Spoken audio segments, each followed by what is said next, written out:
Dragstrip or Dragy? Which one's more accurate? And the big question, why?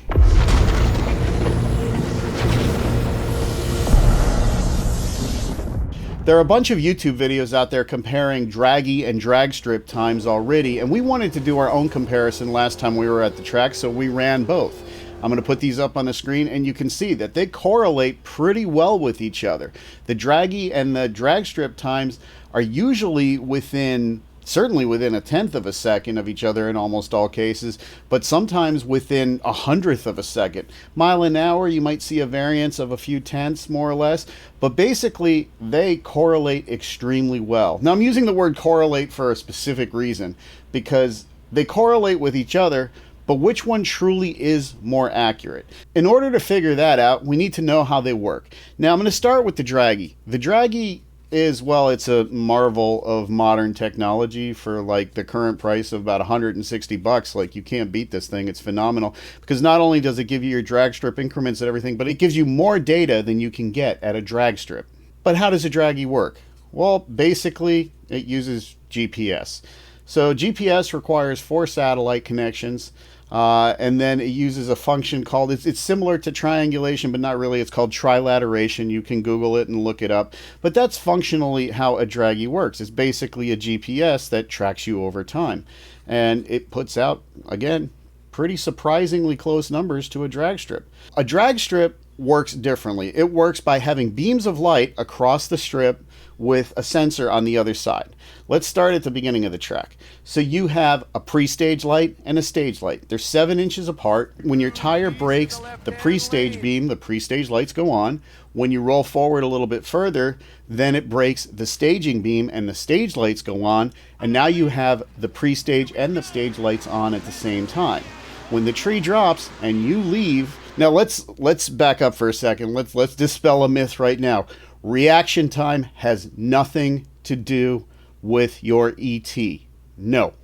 If you're shallow stage, which means that your front tire just broke that staging beam, then that effectively gives your car a running start. By the time the tire leaves the beam and the sensor sees the beam again, the car is already moving. The question is going to be, how fast is it moving? Again, shallow staged, you get a decent size running head start. But if you're deep staged, meaning the pre-stage light has gone off and that beam is now complete, you've pushed through it, that means you get less of a running head start.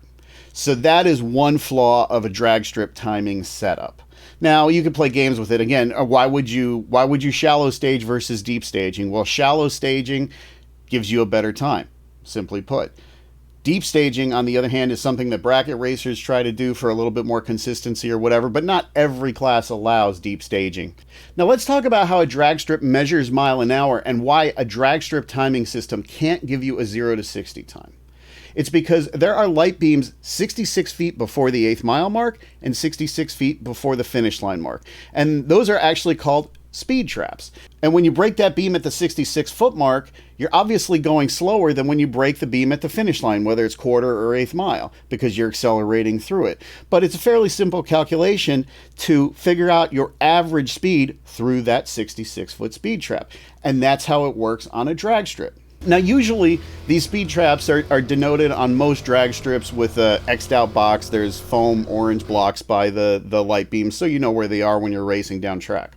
So obviously a drag strip timing system, while it is somewhat reasonably accurate, isn't terribly accurate. But a Dragy is very accurate because it has to actually calculate and figure out and make a best guess what the drag strip time slip is going to show, because it's showing you an average as far as mile an hour is concerned, and it's also taking account that rollout at the beginning of the pass like we talked about before with the pre-stage and the stage lights. It's a reasonable inference then that a Dragy is way more accurate than a drag strip, because not only is it getting actual times, but then it has to translate those times into your time slip, which is, in mile an hour wise, just an average, and timing wise, it's got to take into account that rollout. By the way, if you want to get your own Dragy, I'm going to put a link in the description below. You pay the same price, it just helps the channel a little bit, so I would say go for it. This is one of the greatest things ever, but of course, use your Dragy responsibly.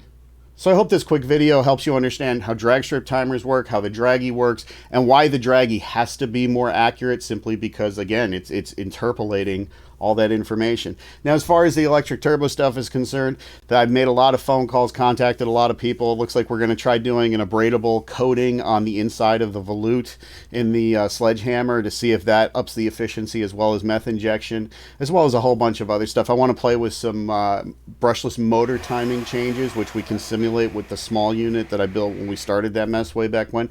So subscribe, ring the bell, stay tuned. There's a lot more fun coming up. All right, there he is. There's the green. Steve is going on the over. He's over towards the center line. He didn't cross, though. He's headed on down. He's out in front, and the win light for Steve Verhill in the 1940 Chevy left side.